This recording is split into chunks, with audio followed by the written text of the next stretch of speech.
Welcome to the Daily Bolster. Each day we welcome transformational executives to share their real-world experiences and practical advice about scaling yourself, your team, and your business. Welcome to the Daily Bolster. I'm Matt Blumberg, co-founder and CEO of Bolster, and I am here today with my friend David Siegel. David is the CEO of Meetup, formerly the CEO of Investopedia. He is a professor of management at Columbia.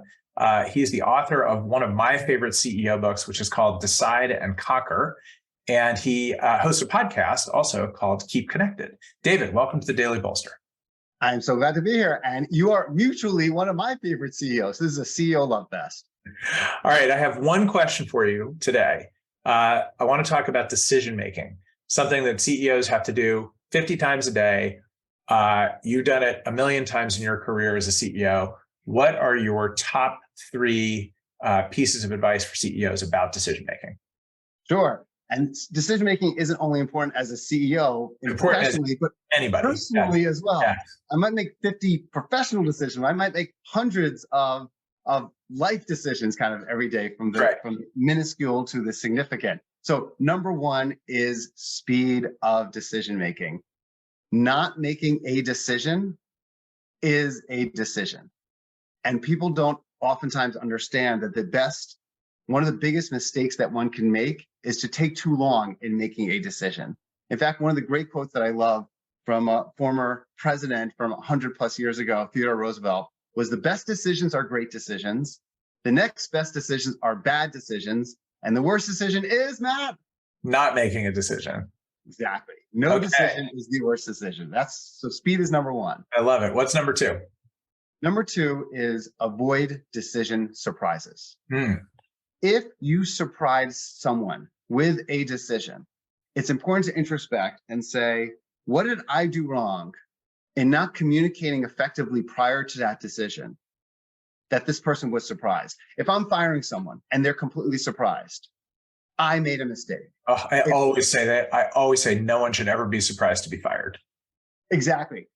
My board should not be surprised. My colleagues should not be surprised. So if your process in making decisions is to say, number two is to avoid decision surprises, good things will happen. For example, prior to being the CEO of Meetup, I was the CEO of Investopedia. I was basically called in one day and said, surprise, we decided to sell the company. That was quite the surprise, yes, for a CEO to find out. After that, I swore, no more decision surprises. No more surprises. Okay, so speedy, avoid surprises. What's number three? Number three is understand your biases. We are all decision-making biased. And based on my experiences, there are four major biases that CEOs have, and we're going to go through the four very quickly right now. Number one is recency bias. So for example, I just had a head of marketing, my CMO, and he is way too brand focused. So now what I'm going to do, because of that last experience, I want to hire someone that's focused on performance marketing with no brand orientation whatsoever. I'm going to go for the opposite extreme of the person that I had, as opposed to looking at the last 5 to 7 type candidates. I only look at the most recent experience, which is so dangerous. I always call that the human whiteboard problem. What's the last thing that was written? Exactly, well said. And sometimes that eraser doesn't erase very well on a whiteboard, as we know.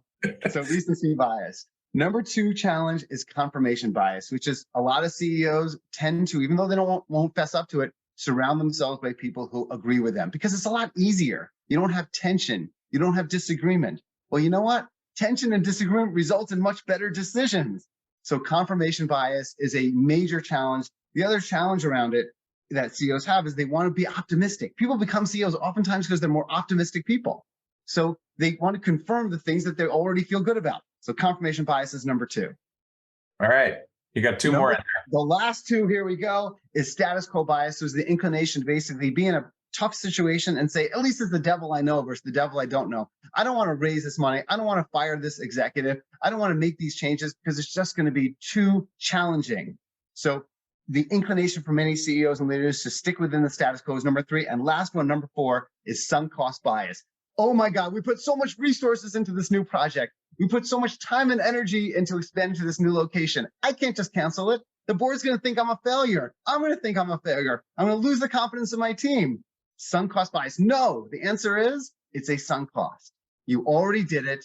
What's the right decision to move on from here? So the 4 big biases: recency bias, confirmation bias, status quo bias, sunk cost bias. Avoid them. Good things will happen. David, I think I'm literally going to write these on Post-its and put them next to my monitor. This was awesome advice. Thank you so much for joining us on the Daily Bolster. Loved it.